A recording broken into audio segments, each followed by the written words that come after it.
Hi, this is StrategyCast, where smart marketers and bold business thinkers share the plays behind brand breakthroughs. I'm Lori Jones, President and CEO of Avocet Communications.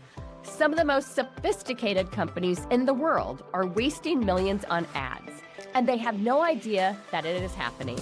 Today, you will learn why scaling ad spend often magnifies hidden business flaws, how incentive structures can unintentionally shape marketing decisions, and what business-first marketing actually looks like when it's done right. If you are running Google Ads or considering increasing your budget, this conversation could fundamentally change how you think about growth. My guest today, Vi Wickam, manages up to $10 million a year in Google Ads and has helped clients generate 9 figures in revenue. But his biggest lesson is not about spending more. It is about fixing what most businesses overlook before they scale. A competitive edge starts with strategy, and strategy starts with knowing how to develop one. StrategyCast is a leading marketing podcast that serves up strategic insights, trends, and tips to help separate your business from the pack. Tune in weekly as host Lori Jones interviews bold marketing leaders who have priceless wisdom and are willing to share. Each episode explores cutting-edge approaches that have proven instrumental in transforming brands into industry trailblazers.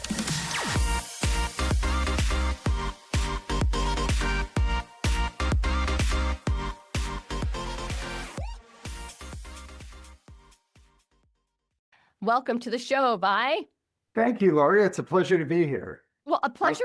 It's so true. And we're 20 minutes away from one another. I know. How crazy is that? I know. No idea that we are going to land. Eventually, we're going to have to get together and have coffee. And how did we not know each other already? I mean, really. I know. It's absolutely crazy. I love your backstory. You are this incredible ad man, if you will, and you also are an incredible musician. Tell us a little bit about how these worlds intersect. Well, as you said, I was born in a musical family, raised playing music, and, have performed professionally since I was probably 13 years old. So have spent a lot of time on stages around the world, but have always loved communications and marketing. And my first company was an IT company. And one of the things that I think set us apart from a lot of our competitors was the marketing that I created for ourselves. And I find that music and marketing are really intertwined in that they both rely on being a good listener. Right. And the better you are at listening to your customers or your audience or your band members, the better the communication is and the better your messaging can be. Right. Okay. What is the instrument? All of our audience is dying to know. So I'm a fiddler. I play the violin or the fiddle, depending on what style I'm playing at the moment. But mostly I play bluegrass and jazz and rock. Love it. So you and I also have that in common, Vi. So I started playing violin when I was in 3rd grade, and I made it all the way to the State Symphonic Orchestra. Oh, you played in the state orchestra? I did play in the state orchestra. I gave it up during college, picked it up a couple times, but I loved it for as long as I did play. I also love it when people can really create a career out of it, because it's such a gift. There's no doubt about it. And for me, it's just one of those things that it's part of who I am. And I can't, if I don't play my violin for a few days, I start to get grumpy. And that, I have to have that creative outlet. Yeah. But I have taught a lot of students who played in junior high and high school, gave it up in college, and then they decided they wanted to come back to it, but they didn't really want to play classical anymore. Yeah. So I've taught them fiddle lessons and, getting them a more creative approach to playing the violin, which is, totally a sidestep from marketing, but well, I love it. The loves of my life. At one point, I had the bumblebee down pretty good. So that's impressive. It took me a while to get there, but I had it down. So you have seen the industries from such a unique angle. Let's start with the core premise of today's conversation, which is really the idea that bigger ad budgets don't necessarily mean bigger results. I mean, you constantly hear people saying, let's throw more at it, let's throw more at it. You've managed, as we've already noted, 10 very, very, very large ad spends. What is the most common waste that you see taking place? So the most common is a little hard to say, but I think if I was going to give you a couple, one of them is that people think that they can just increase the budget and get the same number of incremental leads at the same cost per lead. Yeah. And there are realms where that's possible, but there is an amount of impression share, if we're talking Google Ads specifically, where when you cross lines, it gets substantially more expensive. So as an example, the bottom 10% of clicks for Google Ads, like the cheapest 10% are really cheap to get. Yeah. And once you get around 10 or 15%, up to maybe 45, 50, 60%, somewhere in there, depending on the competition in the market, you will have a relatively level, that's kind of where the bell curve is. You're going to be able to scale from 10, 15% up to 40 to 65% at a relatively level cost per lead. And then you will hit a point where your cost per click goes through the roof, because you hit that inflection point of the competition for those remaining leads. Mm-hmm. And that point moves up and down depending on market conditions. So say you're an HVAC company, and during the peak season, like all the leads are flowing, right. Everybody's got plenty of leads. The leads actually come down in cost because there's so many of them. But then you hit the shoulder season and you've got the same number of people bidding on fewer leads, and the cost per lead goes way up, and that inflection point moves down where, you don't have as much opportunity and every lead gets more expensive. Right. So what we're really talking about here is how ultimately you have the right structure in place to create more profitability and absolutely, and more eyeballs that say, I want to choose you. What is the sweet spot there? So usually that sweet spot is somewhere around 40 to 60% of the available impressions. Mm-hmm. And that's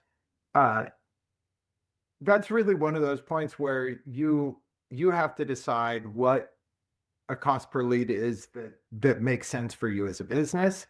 And it may be that only buying that bottom 10% of opportunities makes sense for you in terms of non-branded search.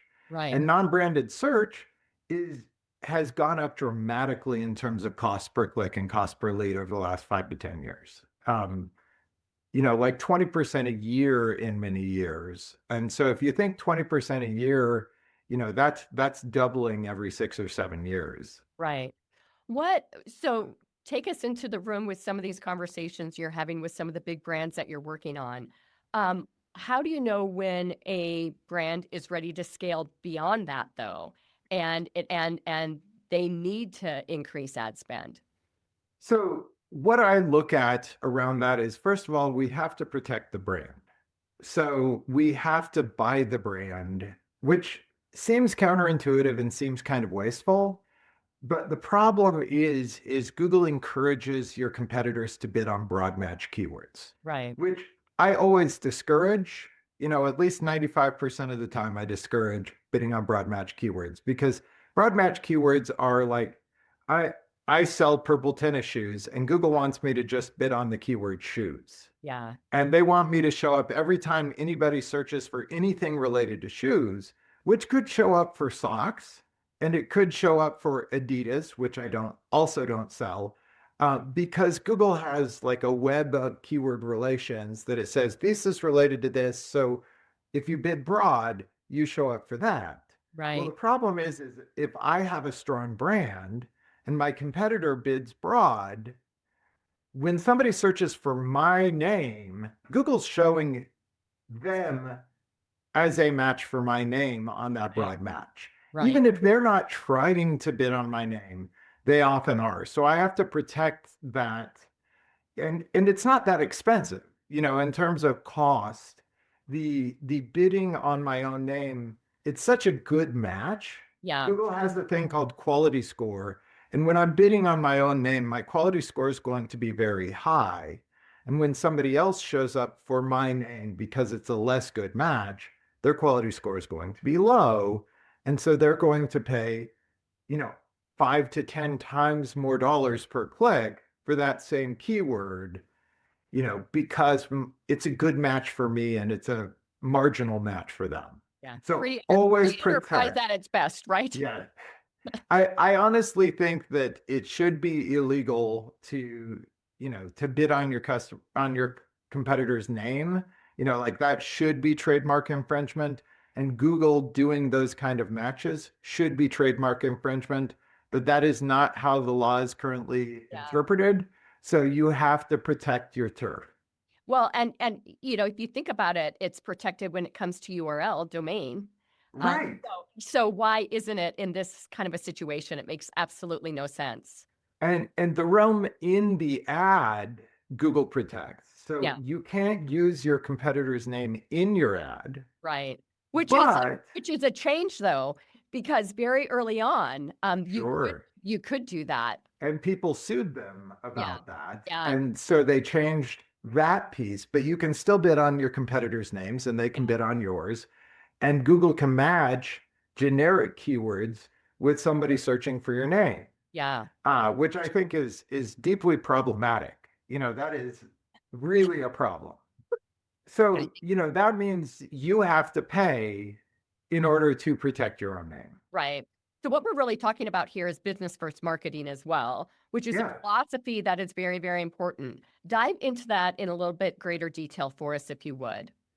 So once you've protected the brand, then you have to make sure that your ad spend's actually efficient. And there's every step along your marketing funnel, including your sales process, needs to be verified to be aligned, both aligned in messaging and in your customers' expectations.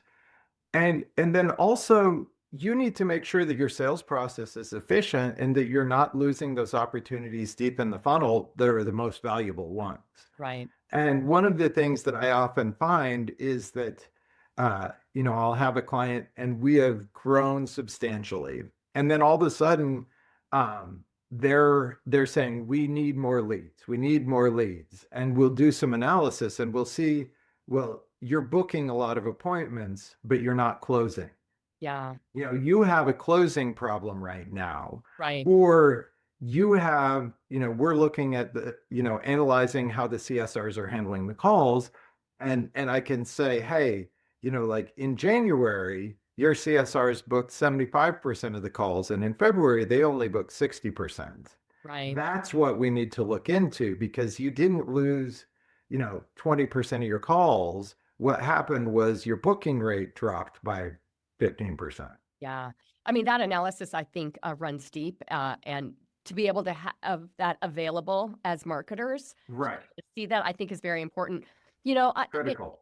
It's very interesting. There are a lot of brands that invest hundreds of thousands of dollars in Google on a monthly basis. Sure. Yeah. Do very, very well. There are brands that invest $5,000 a month, do very, very well. And what is really difficult, I think, to measure is what is the opportunity that might be missed or oversaturated on either side of those. And so that's part one of the question. Part two is, do you run into industries that it's just not a good fit for? Google, it's just not going to work. Yeah. So first question, when you're looking at where that competitive opportunity is, you have to look at that, it's a weird way to look at it, but you have to look at it on a per keyword basis, which I can say, here's the keywords we're bidding on right now. And we're at this percentage of the impression share. But I won't know that until I've run the ads. And I won't know what my impression share is until I've crossed 10% of the impression share. So when my I'm at 10% of the opportunity, then I can know from Google where I sit in the market on those specific keywords. But as soon as I add keywords, if I add new keywords, then the whole math changes because those new keywords have a certain number of impressions available for them. So every keyword has a certain number of times it's searched within a certain geography, whether you're doing a fully national campaign or a localized campaign to a county or a metropolitan statistical area. And again, like you don't know anything when you're in the bottom 10%, Right. other than I'm less than 10% of the opportunity. Right. Because Google won't tell you. Google just says less than 10%. When I hit that 10%, I can say, okay, I had whatever, 40,000 impressions and I got 300 clicks, and that resulted in 27 conversion actions. It was a lead form or a phone call or a purchase, whatever those conversions are on this client. And so I know that I'm at 10% and I had 40,000 impressions. So I can safely say that should scale to approximately 10. Well, I like 10 times that is approximately what the market opportunity is, but I can probably only get about 5 times that before costs start to escalate quite a bit.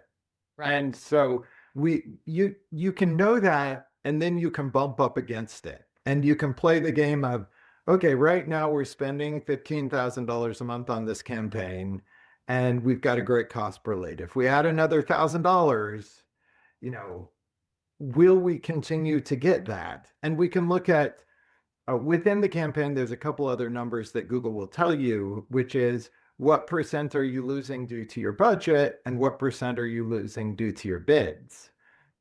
And so if your bids are based on a cost per lead basis or a cost per purchase basis, or your bids are based on a cost per click, that means something slightly different, but you're always trying to keep your costs under control so you're maximizing your return on your spend while you're maximizing your opportunity at the same time. And those kind of are always in contrast with each other. They really are. A lot of moving parts no matter what.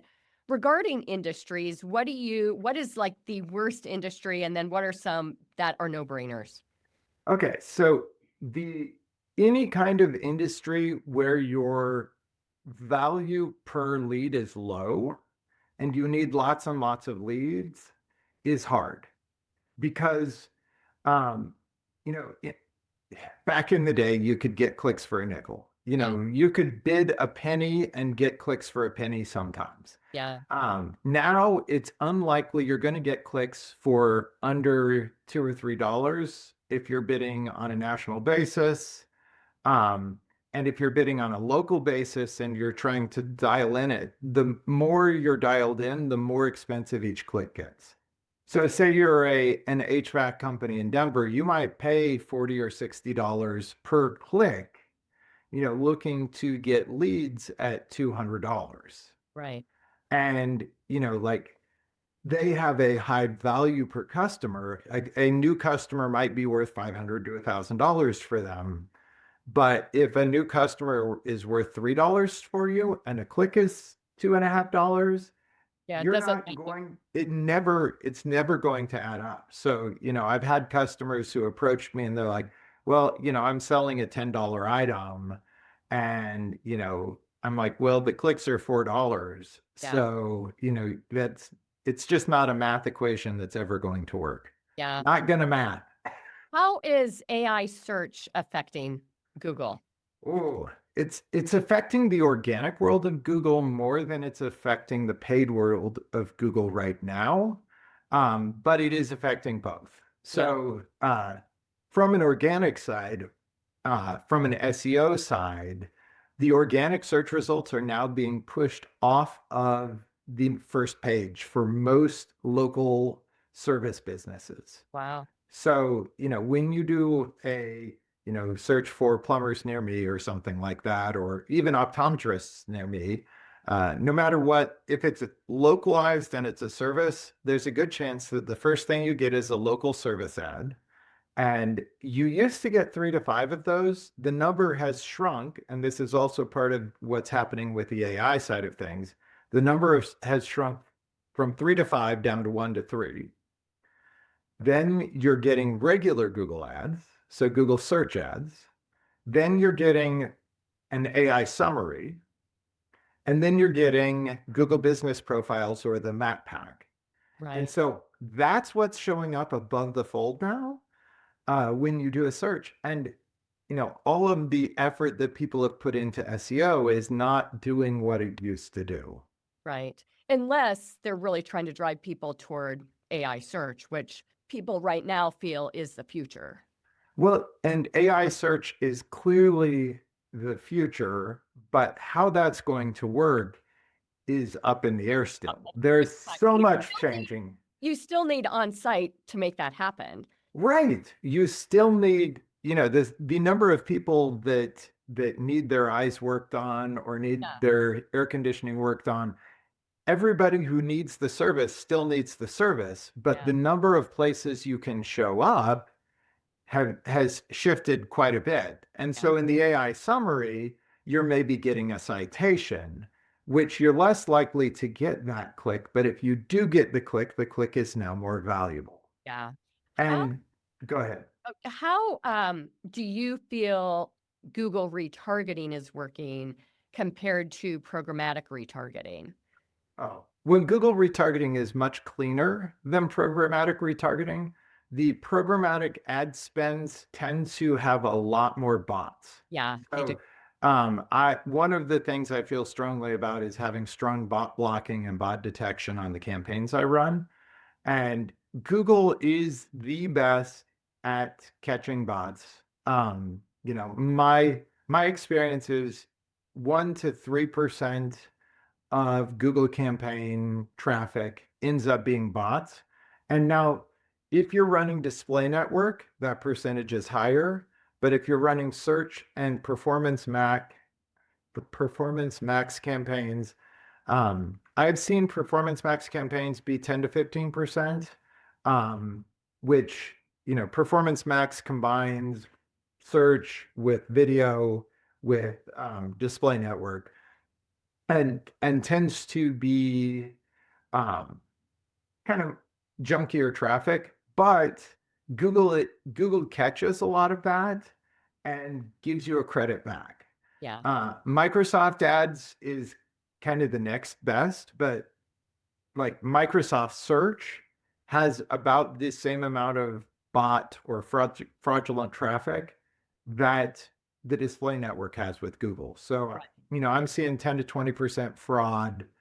And I have tools for blocking fraud and tools for catching the fraud so that we can manually block it. But when you're running programmatic type advertising, I've seen fraud levels of 50 to 75%. I've seen one. I had a client who got sold, something through a mass media provider that they were certain was going to be great for them. And it drove huge amounts of traffic, but it was generally unengaged traffic. And it almost didn't convert at all. So it increased his traffic like 5-fold on his website. Huge amounts of clicks, but it was almost all bots. Yeah.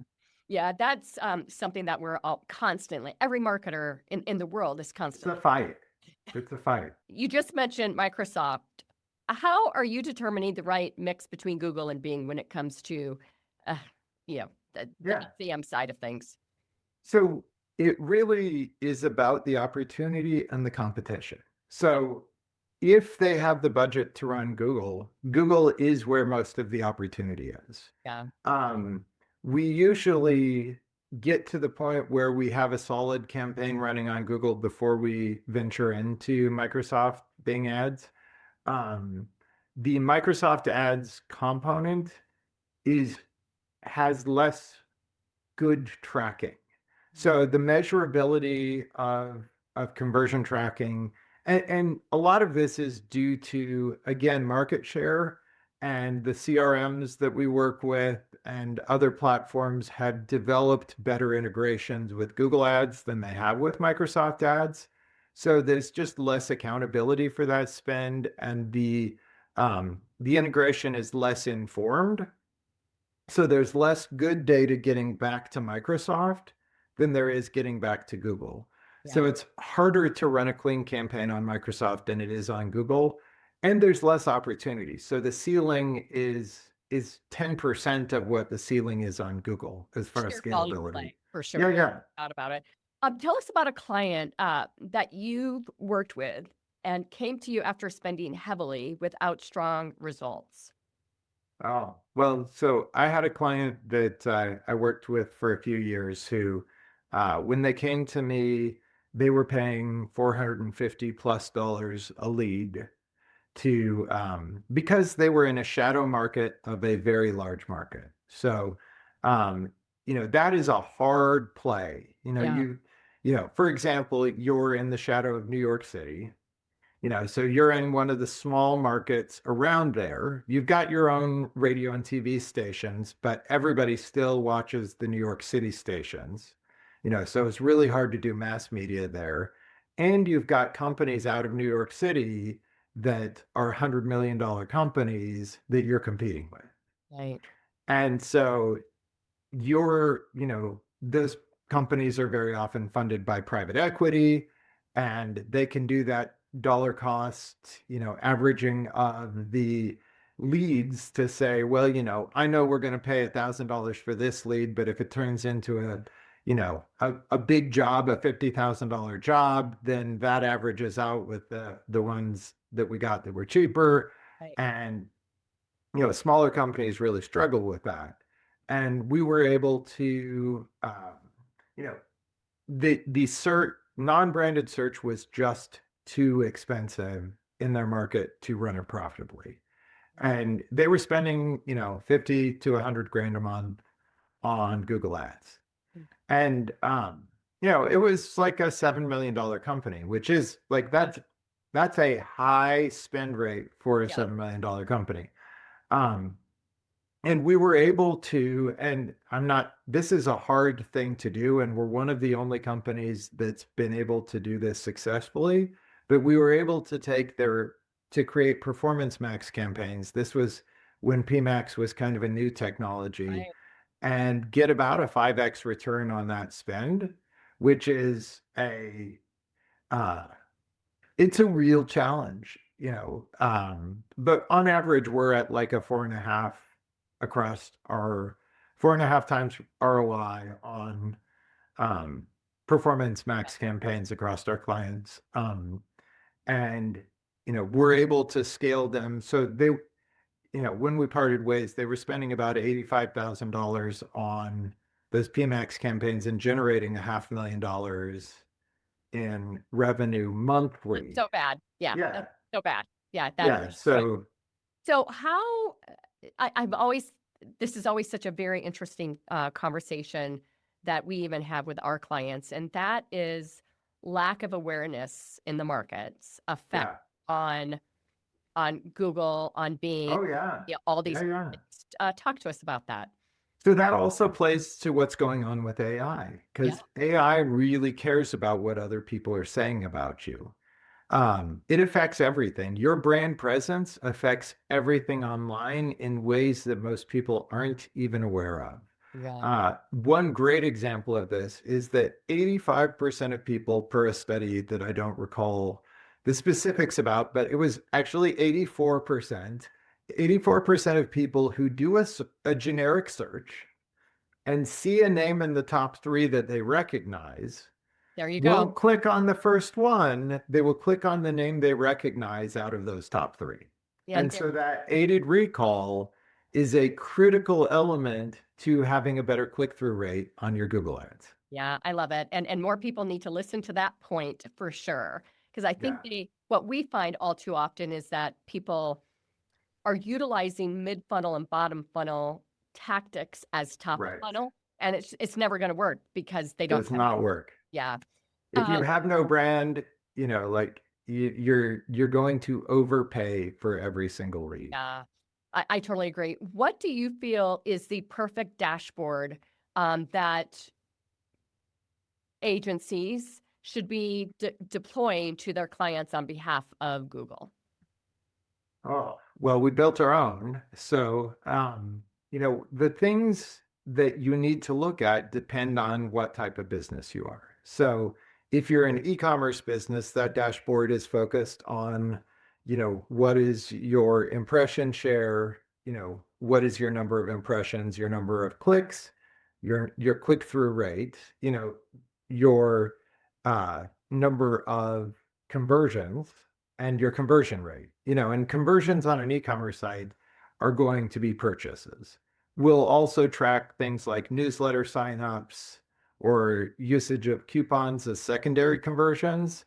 But really what we're looking at is, what are those purchases? And then absolutely return on ad spend is what's going to drive all of our optimizations from there. But we're going to optimize our conversion rate first because, why spend a bunch more visitors if we're not converting those visitors into customers? Exactly. Could not agree more. I can't believe it, but we're at the tail end of our show. What? I know. What happened here? What happened here, Vi? So fast. I know. I've got one more question for you. You often say that advertising does not fix broken businesses, it amplifies them. Can you Sure. explain what that means and give one example of how scaling ads can actually magnify underlying business problems? All right. This is easy because people think marketing does things it doesn't do. But what marketing does is speed up whatever was already going to happen. If you're running a great business and you take care of your customers, you're going to grow that business no matter what you do because people will share that message. They're like, these guys are the best. You should go there. You should buy that. And if you do a terrible job, it doesn't matter how many people know, they're going to be like, you're going out of business. It's just a Right. question of how long is it going to take. Right. So if a great example of this is we had a business that had come up with, when we came up with our messaging with them, they said they care about people more than profits. That was part of their core message. Well, we grew them from $8 million to $13 million over the course of 3 or 4 years, which they were very happy about that. And then, there was some economic challenges and they started to level out that next year and actually dropped $500,000 in their revenue. Well, while that was happening, they were pushing on their salespeople to sell more, because, they felt like they weren't, they deserved more money. They should have been making more money. And the sales guys started pressuring these customers. Well, there's a misalignment now because they care more about profits than people. And so all of a sudden they start getting all these 1-star reviews saying, that they say that they care about people on their radio ads, but, they really are a bunch of sharks. Yeah. They're a bunch of people that are hard sell. They're just trying to rip me off. And, like that was the undoing of, if the messaging isn't authentic and true, it cannot work. And those perception issues take longer to overcome than they do to develop. Oh, once you screw it up, Yeah, there's no coming back from that. We're I've like, I've heard trains left the building. Yeah, I've heard 5 times to 10 times the length it took to screw the pooch there. Yeah. Oh, at least. And tons of PR and talk about the need for additional marketing after that. Yeah, I mean, absolutely. And, from my perspective, that's the beginning of the end. Yeah, Vi, I have absolutely loved our conversation today. I feel like I've got a new friend just 20 miles up Me the road. too. Yeah. Me too. What is the best way for our audience to get in touch with you? You can find me at wizardofAdsOnline.com. And if you Google Vi Wickam, I am hard to miss. Well, you better be easy to find on Google. I am Put easy that to way. find. Yeah, okay. Vi, it's been such a pleasure having you on the show. If you'd like to get a hold of me, listeners, I'm on LinkedIn is probably the best place to find me, Lori Sartorius Jones there. Vi Wickam, thank you so much for your appearance on Thank you. StrategyCast. Thank you, Lori. My pleasure. That's a wrap. Thanks for joining us on today's show. We hope your strategic brains are spinning with new ideas and bold inspiration that will elevate your strategies and marketing know-how.